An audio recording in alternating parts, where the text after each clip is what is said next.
Trump warning moments ago, and I quote him, everyone should immediately evacuate Tehran, as Iran is warning that a ninth wave of attacks against Israel is now underway and will continue until dawn. This is now the fifth night of attacks between the two countries. And just moments ago, U.S. Defense Secretary Pete Hegseth posting on social media, and I quote, he said, I directed the deployment of additional capabilities to the Middle East region. So what does that mean? Now we know that the U.S. Navy Nimitz carrier strike group is already heading towards the Middle East right now, and more U.S. naval assets capable of defending against ballistic missiles are expected to be moving into the eastern Mediterranean, closer to Israel in these next coming days. The latest Iranian attacks coming after the IDF released these new images of Israel destroying what it says are two Iranian fighter jets. And earlier today, an unbelievable moment unfolded live on Iranian state television. Let me show it to you. فضای غبارآلود استادیوم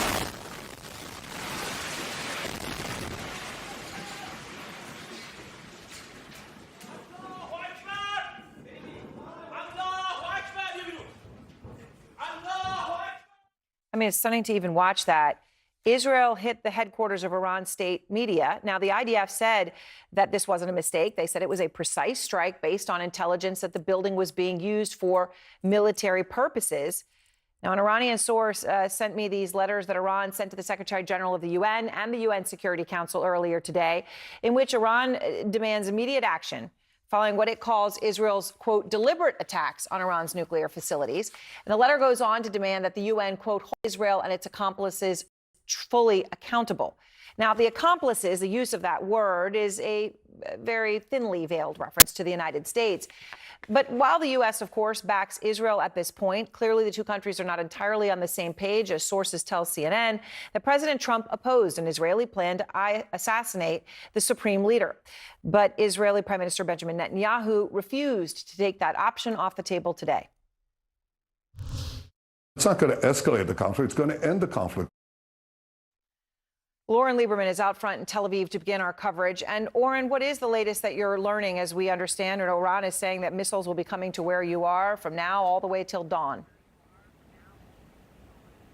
Well, we at least got some sense of that. Just a short while ago, we had to run to the bomb shelter downstairs in the hotel about 1 hour ago, where we spent 20 minutes there because of warnings of more incoming, including here to Tel Aviv in the heart of Israel. At least according to Israel's emergency responders so far, like Magen David Adom, there were no impacts, so either those missiles were intercepted or weren't able to strike the targets and hit in either military or residential areas. That being said, it's 2 in the morning here, so there are at least 4 or 5 hours until dawn, and we saw missiles incoming at about 4 in the morning last night, so there's very much the potential for more ballistic missiles and more drones as the night goes on here. Meanwhile, as you pointed out, Israel has continued its strikes in Iran and in Tehran. In addition to hitting Iran's state broadcaster, they took out 2 aircraft on the ground and have continued to go after other targets as well. Prime Minister Benjamin Netanyahu has said so far Israel's strikes against Iran's nuclear facilities have set the nuclear program back many, many years. He wouldn't give a specific number on anything like that, how much they really have damaged the nuclear program. But Israel's former defense minister told CNN earlier today that it was some years that they had set the program back. Meanwhile, there are rising casualties on both sides, 24 killed so far in Israel. Meanwhile, a much higher death toll in Iran, 224 killed there. And it doesn't look like this is going away anytime soon. Iran has vowed it will not negotiate under attack. Meanwhile, Netanyahu spoke of what he called, quote, complete victory. That is a phrase we've heard in the war in Gaza, which is past 600 days now.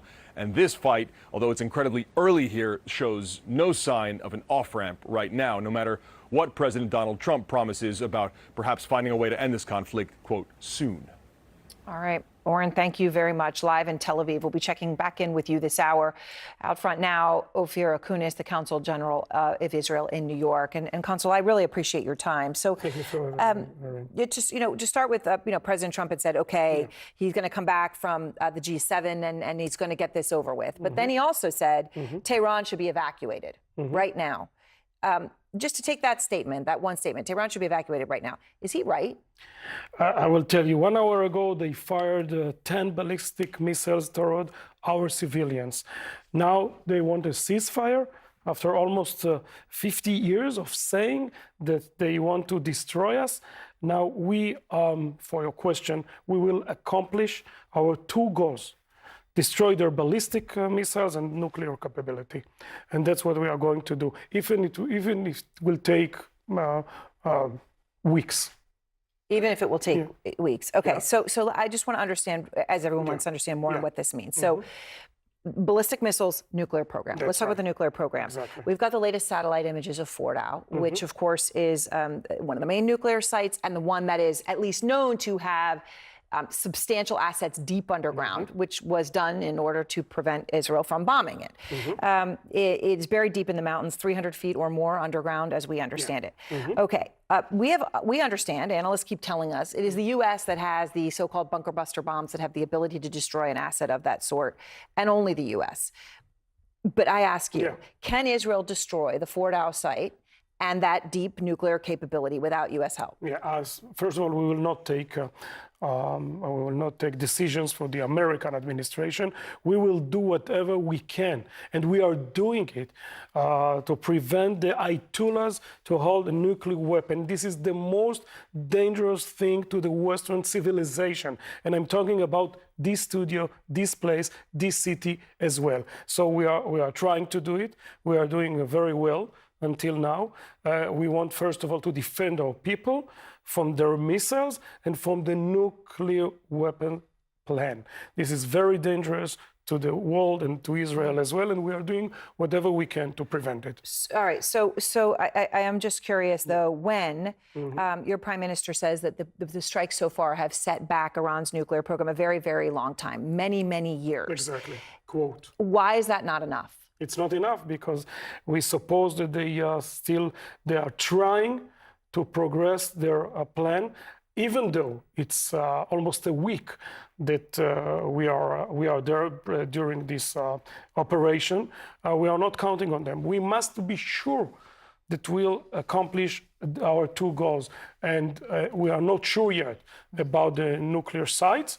We want to be sure about. I suppose that there's more than two, but you mentioned the two of them, and we want to be sure that we'll accomplish our goals, and then we can say, what we can do with the Ayatollahs. We're not talking about the Iranians, Erin. We're talking about the Ayatollahs. That's right, exactly. Consul, I appreciate your time. Thank you very much. Thank you so much, Robin. All right, and I want to go now to the former Defense Secretary and CIA Director Leon Panetta. And Director Panetta, you just heard the Consul General there from Israel saying that setting back many years, right? That is not what the goal is. The goal is more than that. They want to get rid of the capability of a nuclear weapon for Iran altogether. And also then he also made a distinction that it was beyond that it was also getting rid of the leadership of Iran, of the Ayatollahs. What do you hear when you hear that? Well, I hear two goals that are going to be, frankly, difficult to achieve unless the United States goes to war with Israel, which is not likely. But the fact is that to go after their nuclear capability, you've got to be able to go after these deeply buried facilities at Fordow that can only be attacked with busting weapons that the United States has and be delivered by a B-2 bomber. So to totally be able to wipe out their nuclear capability is just not going to happen if it's left to Israel on their own. And with regards to regime change, I think the problem there is that it isn't that easy to achieve in Iran, that you can undermine their command structure, you can go after their nuclear scientists, but the fact is, even if you go after Khomeini, there are going to be other hardliners that will take their place. So I think Israel has to think about just exactly what it is that they're trying to achieve. If they're trying to weaken Iran, that's an achievable goal. Beyond that, I think it's going to be difficult. So specifically regarding the Ayatollahs, and let's just talk about the supreme leader, right? The leading Ayatollah, Khamenei. And Prime Minister Netanyahu said killing him would not escalate the conflict. It said he would, quote, end the conflict. It sounds like you disagree with that assessment. Yeah, I don't think there's any question that getting rid of Khomeini is not going to suddenly result in regime change. That's the bottom line. You're talking about the Quds Force. You're talking about a lot of hardline commanders that are still very active in Iran. And the fact is, the more Israel bombs Iran, the more the Iranian people will be concerned about trying to protect their own Iran against Israel.